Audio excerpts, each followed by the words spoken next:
Again, I'm delighted to be here to discuss these important issues, and as you know, this is part of a series, the last item of which comes tomorrow afternoon.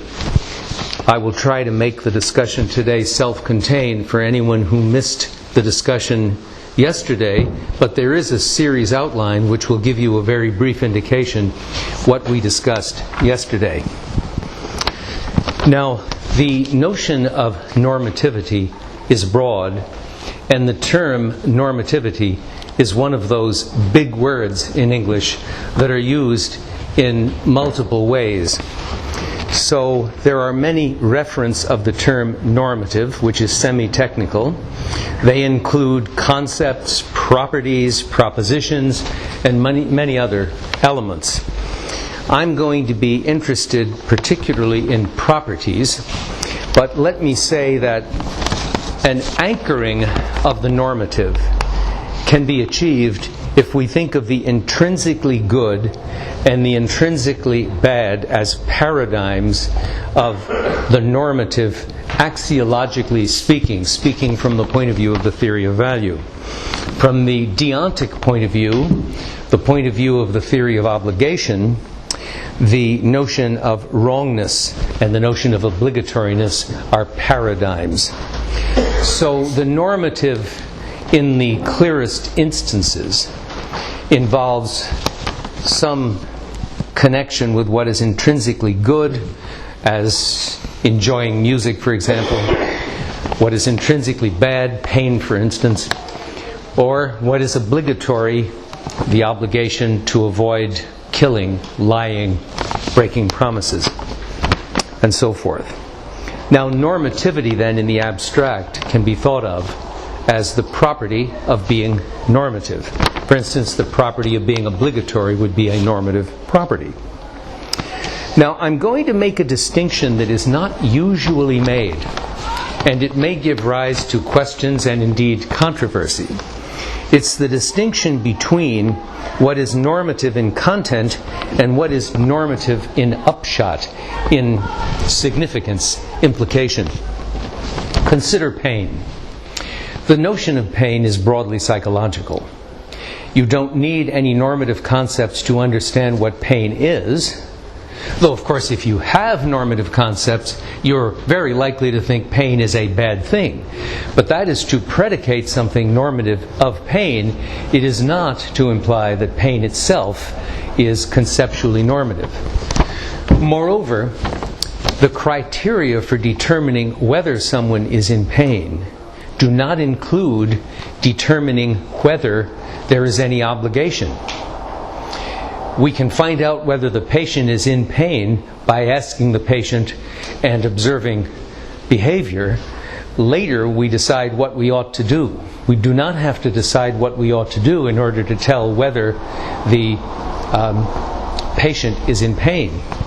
But we might have to decide what we ought to do to decide whether there is a certain obligation on our part. Now, this distinction between what is normative in content and what is normative in upshot has been obscured by Bernard Williams and many others who have distinguished between, as they would put it, thick and thin moral concepts. Williams was impressed with Aristotelian virtue ethics and other elements of ethics that emphasize the concrete. We should not lose sight of the concrete, and we should certainly not lose sight of virtue. Now, cruelty in a person is a vice, and benevolence in a person is potentially a virtue. But is cruelty a normative concept? Well, do we need any notion of what is intrinsically good to tell whether someone is cruel? I don't think so. I think someone who is wholly amoral could tell whether another person is cruel.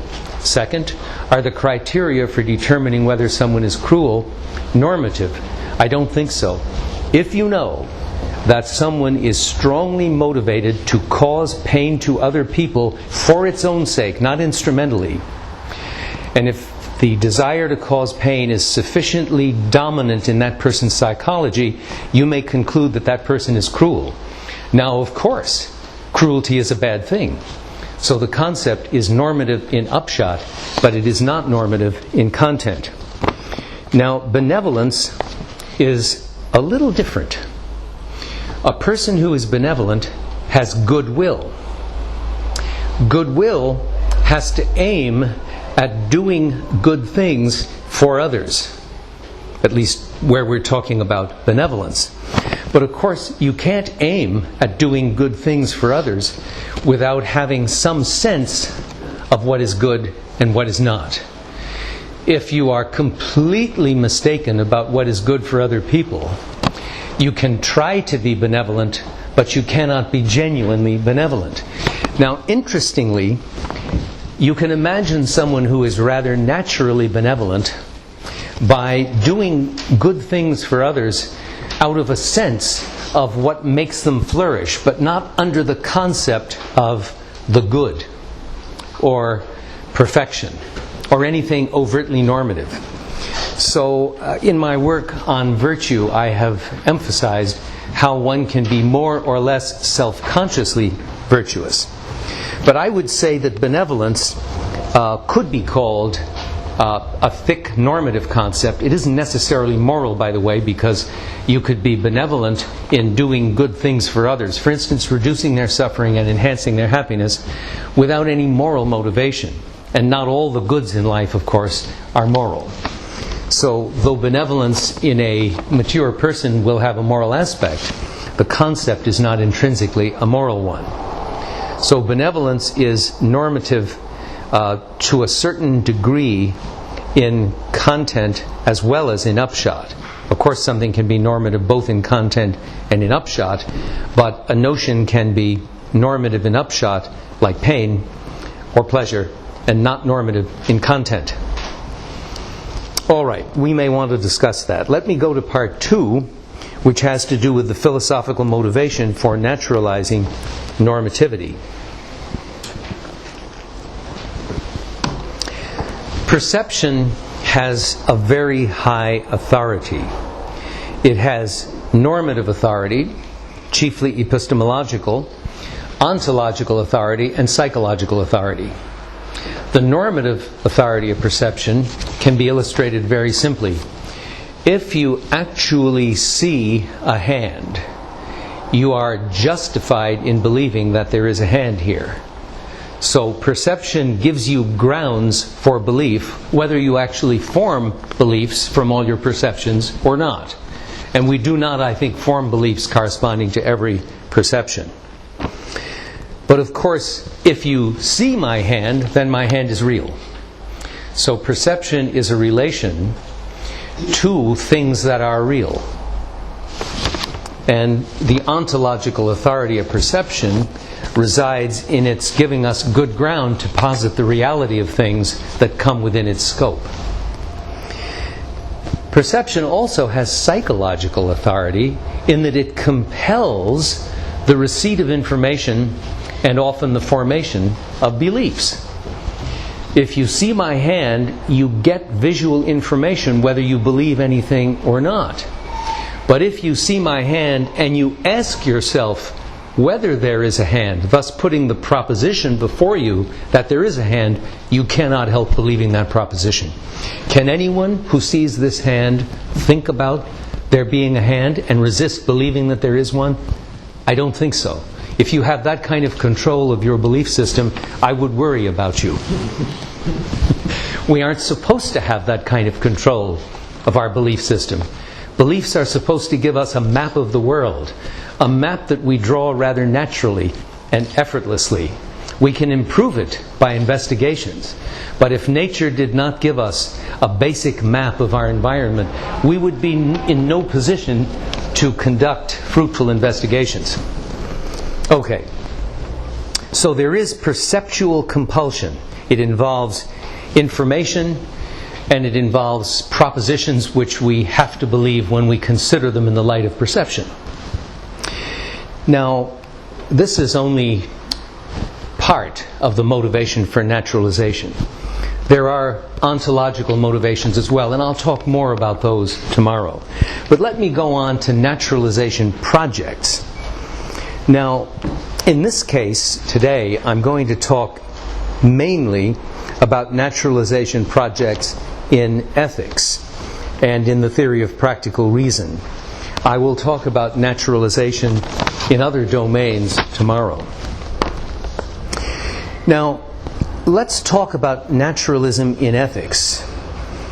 It can be reductive or non-reductive, and naturalization that well deserves the name is reductive. That is, it attempts to show that normative properties are really natural properties, to give an analysis on which we can determine that normative properties are natural properties.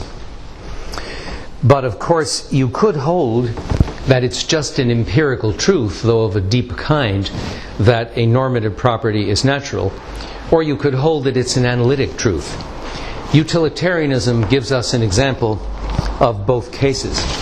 John Stuart Mill seems to have thought that the very meaning of right action is action that contributes optimally to the proportion of pleasure to pain in the relevant population. You have to put his chapter 2 and his chapter 4 in utilitarianism together to see this, but my paper indicates some references that will enable you to do that. Contemporary utilitarians would hold, I think, just this, that the criterion of right action is optimization of the proportion of the good to the bad, where the good and the bad are understood naturalistically, say in terms of pleasure and pain. So the inspiration here is in part to enable us to use scientific and common sense procedures to decide what we ought to do. It is a question for social scientific inquiry and common sense thinking to determine what among my options will do best in terms of contributing to the proportion of the pleasurable to the displeasurable in the world, or anyway in the population I'm concerned with. So here you might think there's a strong empirical equivalence, but not an analytic equivalence between being obligatory and optimizing the ratio of the pleasurable to the painful. Now, we have a good deal of what is sometimes called non-reductive naturalism in ethics. Oddly, non-reductive naturalism is represented by anti-naturalists such as G.E. Moore and W.D. Ross, great moral philosophers of the 20th century in England. Why call this view non-reductive naturalism? Well, as I was saying yesterday, normative properties can be consequential on non-normative properties. So, for instance, the obligation to do something can be a result of, a consequence of, my promising to do it. Promising is a natural property. It's normative in upshot, all right, but you can tell whether someone has promised, and you can have the concept of promising by talking about human relations and undertaking a commitment and disappointment and being subject to disapproving attitudes. I don't think the concept is normative in content, but I can use other examples if you don't want to accept that. But Moore and Ross certainly didn't think that obligatoriness is a natural concept. They simply thought that obligatoriness, like goodness, is anchored, based in the natural world. And that's one of the ways we know what our obligations are, using perception, and this is crucial for the objectivity of ethics. If you can determine what you're obligated to do by knowing enough of the facts and having moral concepts, then there are objective criteria for determining what you ought to do. Obligation is not simply subjective. It's not a matter of anyone's opinion. And there are cross-culturally valid standards of obligation, of rightness, and of wrongness. So I think what I want to suggest here is that anybody who really thinks about ethics is going to be a non-reductive naturalist, which of course is not a very thoroughgoing naturalist. It is giving normative concepts a base in the natural world, but it is not making them natural concepts or making normative properties natural properties. Now, empiricists, of whom there are many in the Anglo-American world, and no doubt quite a few on the continent as well, empiricists are uncomfortable with non-reductive naturalism in its usual forms. Because if we say that the obligation to do something is grounded in one's promising to do it, we have to give an account of the relation between promising and becoming obligated. Similarly, lying is wrong, so whereas promising is obligation making, lying is wrong making. If you lie, you do something prima facie wrong, even if in the end it is excusable.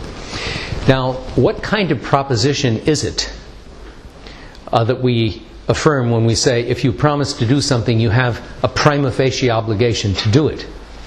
Well, Moore and Ross thought, and Ross was very explicit on the point, that it is self-evident and a priori. I would say self-evident, hence a priori, since I think the self-evident always is a priori. But this is not an analytic proposition.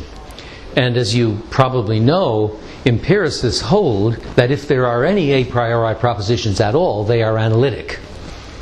So empiricists do not countenance substantive a priori propositions. They do not think that reason has substantive power. Reading Hume will give you pretty vivid ways of seeing this in an elementary form. In my view, reason does have substantive power. So I'm now in the tradition of Plato, possibly Aristotle, Aquinas, Descartes, Leibniz, Kant. I mean, there are a lot of excellent philosophers in this tradition, but not everybody is in this tradition. So someone who is a strong naturalist and an empiricist will reject the idea that there's non-reductive naturalism. They will say either you reduce and you get naturalism, or you do not reduce normative properties and you have non-naturalism, if indeed there are any natural properties. But as you know, some people are not very good at making alliances with opposing theorists, sharing the conceptual territory. So we have anti-realism in ethical theory, which is often motivated by the idea that if there really are moral properties, they have to be natural properties. So if you can't reduce them, and Moore pretty well convinced people that we can't reduce moral properties, anyway, it looks as though we can't. People are still trying. If you can't reduce them, get rid of them. So this gives us noncognitivism in ethical theory. Noncognitivism preserves ethical language, but rejects ethical properties and normative properties generally. So when I say on this view lying is wrong, I express a negative attitude toward lying, but I do not attribute the property of being wrong to a type of action, which is the natural thing to think, of course. We naturally think that where predication is acceptable, there really is a property being attributed. But non-cognitivists are at pains to show how ethical language and its influence in human life can be accounted for without taking moral properties to be real.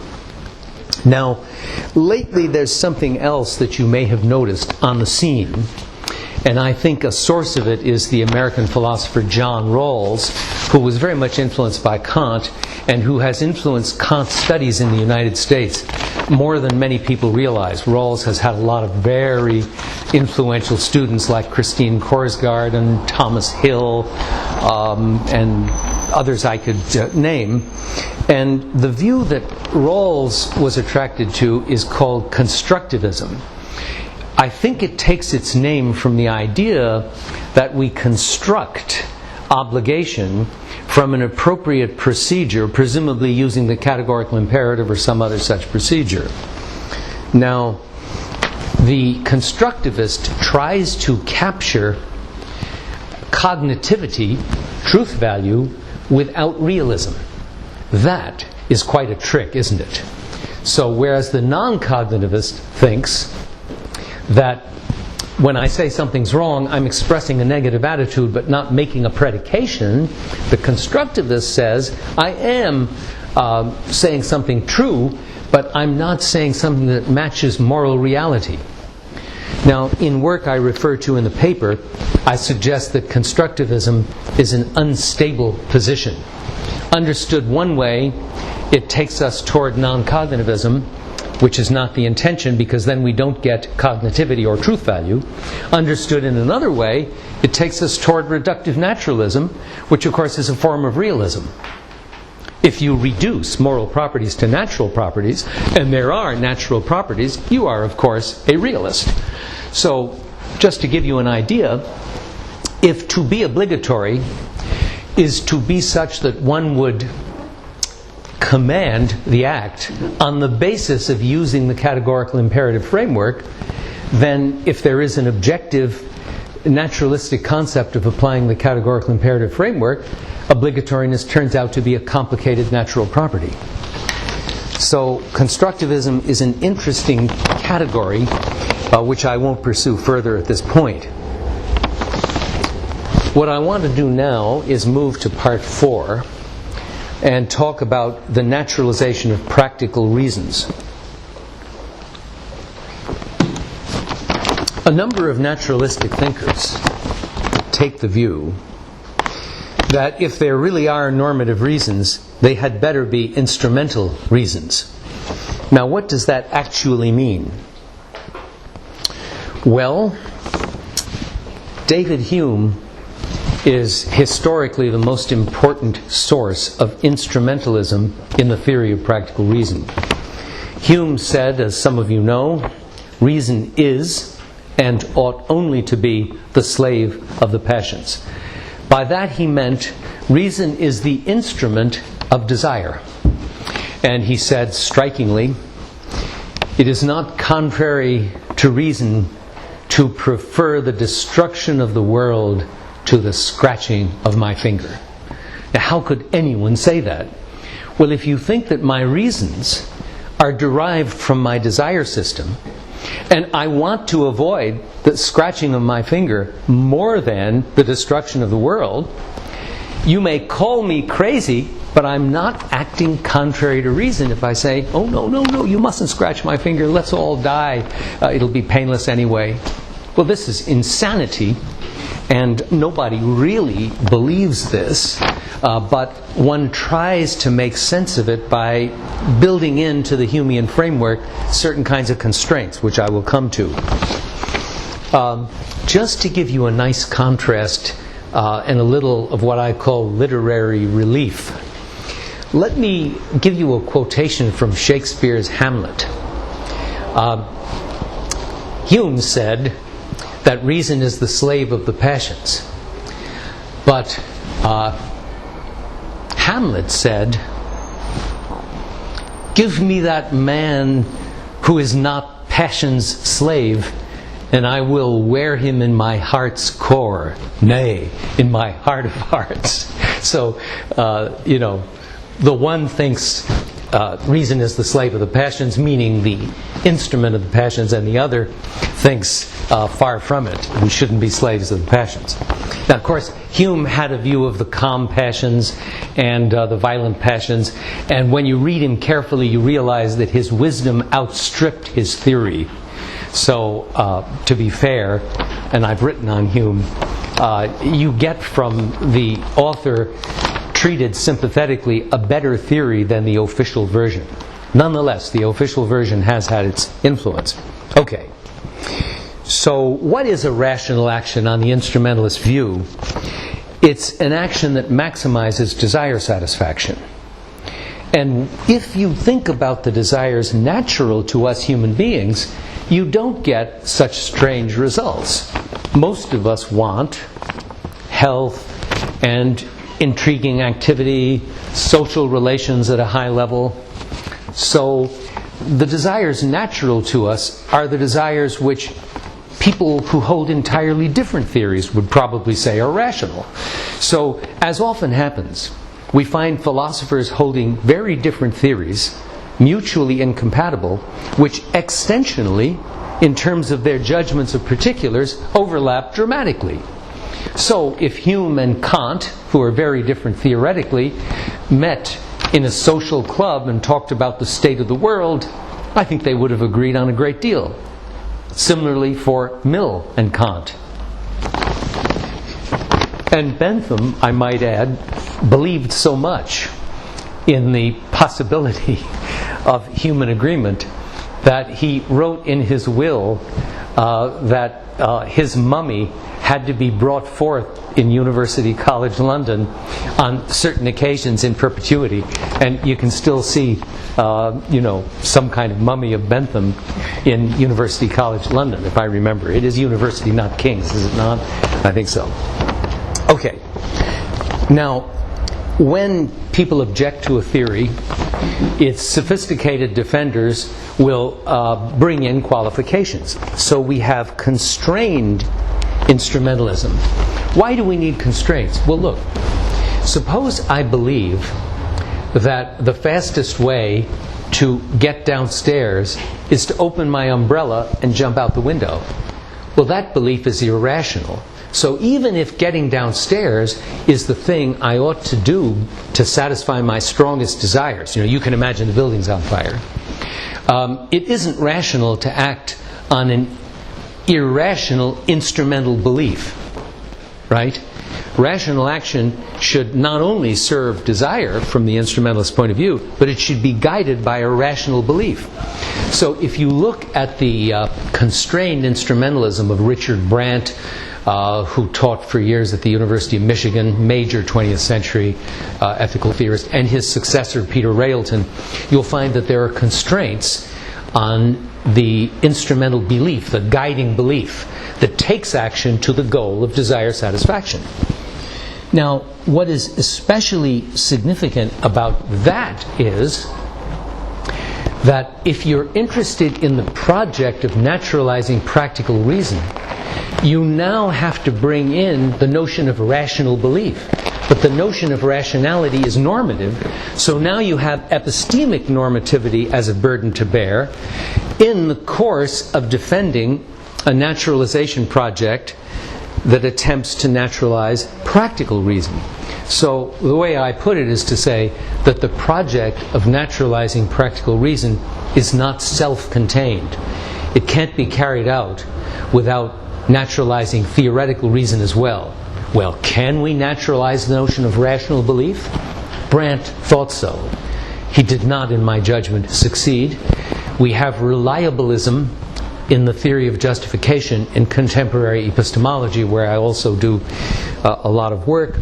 And I think reliabilism does quite well with the concept of knowledge, but it does not do well with the concept of justification or the concept of rationality, which is like the concept of justification, but more permissive from the normative point of view. So, as I see it, we cannot naturalize rational belief, and so constrained instrumentalism, if it gives a proper account of reasons for action, does not give a fully naturalistic account of reasons for action. Fair enough? Now, I may have mystified you by saying that the notion of knowledge is quite different from the notion of justification in terms of naturalism. So let me just give you the example of the idiot savant. There are people in asylums who are in very bad shape mentally generally, but you might run into a fellow who can multiply in his head instantly a 3-digit number times a 4-digit number and get the right answer the way a computer does. And so psychologists before the age of political correctness came up with the term idiot savant. Well, I want to say the idiot savant knows the answer. I mean, if you doubt it, give the person another problem. It could be a woman, but actually I've never heard of an idiot savant who was female. That may just be a contingency having to do with the psychological literature, but we can live with that, can't we, gentlemen? Okay, so it seems to me that the person knows the answer, but is not justified. It's just an automatic process. Where's the justification? It's not as though the person did in his head what you and I would do, only faster, and has a sense of going through the motions. No, the answer just pops up. And indeed, we could rig the situation so that the person keeps forgetting that he got the right answer. He then would have no track record justification, no inductive justification for thinking he's got the right answer. But we know that he's got the right answer and he knows the answer. Now, there are other examples I could give, but the point is very roughly this, as I would put it epistemologically. Knowledge is a matter of having a belief that is properly adjusted to the facts. Justification and rationality are a matter of having normative grounds of the right sort, and they involve the difference between us and lower animals in a way knowledge does not. Though there are ways in which our knowledge, of course, does differentiate us from the lower animals. Okay, so it seems to me that even if knowledge can be naturalized, and that's not obvious, but maybe there's a fighting chance there, justification and rationality do not appear to be naturalizable. So I don't think that normativity can be naturalized in the theory of practical reason in the way a number of people have hoped. And people who are non-cognitivists probably agree with me, or they would go the route of reductive naturalism. I mean, why should one get rid of normative properties if one can naturalize them? Why vanquish your enemy if you can get your enemy on your side? That's one way to look at it anyhow. Now, there's yet another problem which occurred to me some years ago, and you can tell me what you think about it. I call it the problem of cognitive momentum. To see the problem, you have to realize that there are three kinds of desire, not just two. Commonly people think, doing action theory and the theory of motivation and practical reason, that you either want something for its own sake or you want it as a means to something else.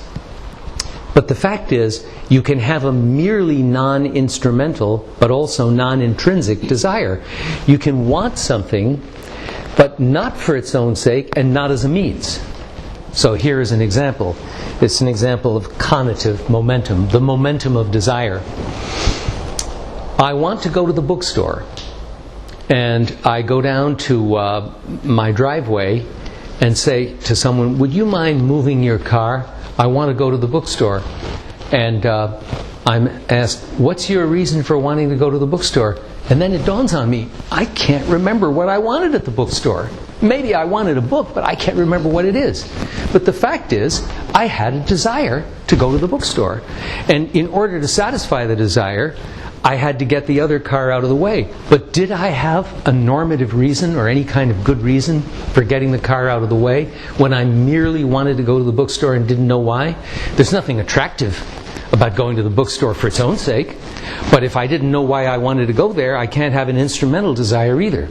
So the point is, mere desire that can produce action and that can produce a desire for a means to make the action possible, mere desire is surely not a source of reasons. So these residual desires that have just the momentum of desire where one has forgotten the object are an embarrassment to the instrumentalist. The instrumentalist wants to say the ground of reasons for action is desire. But if the instrumentalist says it has to be intrinsic desire, that's desire for something for the sake of something, for the sake of some property of it. But what property is it on the basis of which I want to go to the bookstore when I've forgotten why I want to go there? It's not like wanting to view a work of art where there's pleasure in it, aesthetic reward. It's not like taking a painkiller to avoid a headache where it's obvious that the means is connected with an end.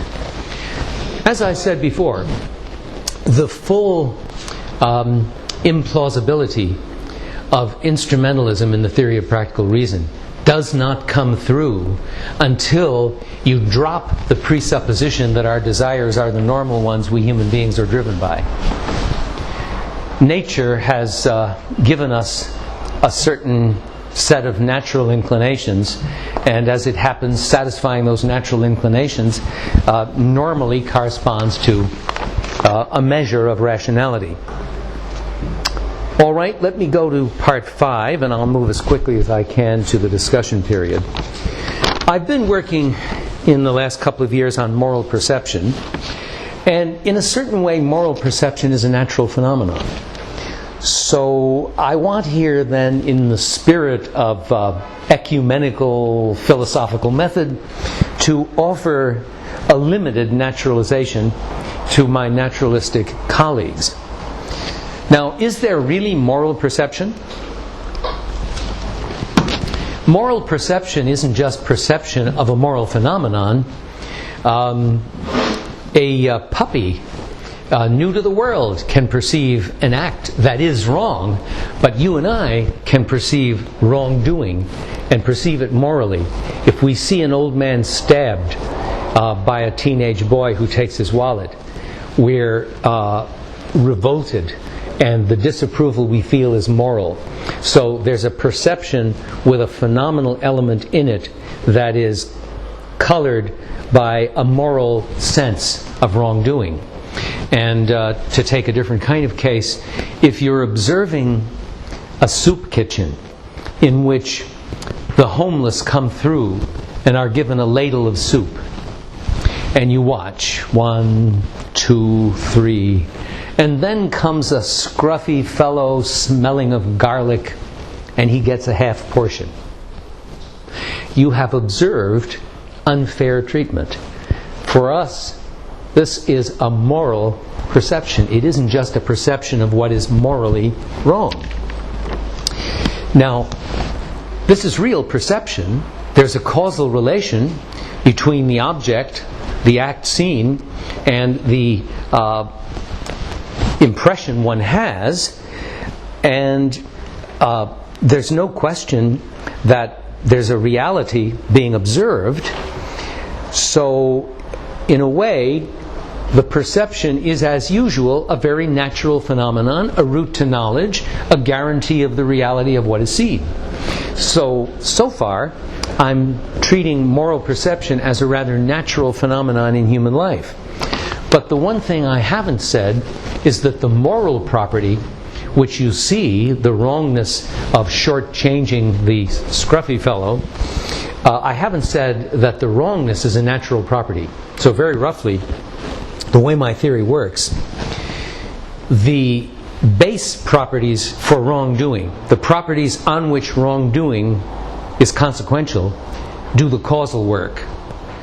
And the moral perception occurs because there is an integration in a moral agent who understands a wrongdoing, an integration between the understanding of wrongness and the properties quite literally observed. A simple way to put it would be to say that moral properties are not perceptual properties like color and shape, but they are perceptible properties like beauty. Beauty in a painting is perceptible, but the things that are perceptual, literally seen in the elementary way, are color and shape and texture and so on. Okay. So, I think then perceptibility of moral properties is a natural status, and they can be perceptible without being natural properties as long as they are anchored in natural properties, the observation of which can give us a sense, a perceptual sense of the presence of the moral properties. Now, I leave open whether you might be able to reduce moral properties to natural properties. My theory of moral perception would work if you could reduce moral properties to natural properties. But it doesn't depend on that, and I don't think that'll work. But if it does work, well, all right, fine. I'm more interested in moral realism, moral objectivity, and the possibility of moral knowledge than I am in non-naturalism.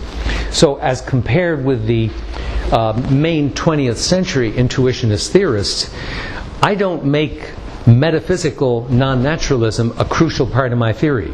It seems to me that metaphysical non-naturalism is correct, but if it isn't correct, that's okay. What I need is the epistemology that I use, which I've got, and the possibility of moral perception, whether moral properties are natural or not. So I'm making some concessions to naturalism in ethics, but I'm not naturalizing. Now, a couple of words on normativity in general. I have worked both in the theory of practical reason and in the theory of theoretical reason, and I've been interested in the parallels between the two domains. So I take on both sides, the theoretical and the practical, experience to be crucial in giving us grounds for, on the practical side, rational desire, and on the theoretical side, rational belief. I start with the theoretical side. There are believability characteristics. So, visual experience of a hand makes believable that there is a hand here. And memory impressions make believable propositions about the past. Intuitions of a rational kind make believable certain a priori propositions. So believability goes with various kinds of experiences and supports various kinds of propositions, speaking in very general terms. Now, what about desirability? Aren't there desirability characteristics? Hume was intuitively aware of them, but he didn't want to posit any basic normative notions. But I want to say, being enjoyable, being intriguing, being edifying, these are desirability characteristics. So if you want something for its enjoyment value, your desire is so far forth, to that extent, rational. Just as if you believe something for its visual properties, your belief is, on that basis, rational. So the grounds of normativity are ultimately qualities of experience, qualities that support propositions of a non-normative kind, qualities that support desires which give you aims which support action on the practical side. Now, one thing I've not done is talk about the motivational aspects of normative judgments, practical and theoretical. I mention this because it is a favorite topic of non-cognitivists. One of the arguments Hume used, which is still alive today, in favor of non-cognitivism, goes like this. Moral judgments motivate, naturalistic factual judgments don't. Therefore, moral judgments are not factual.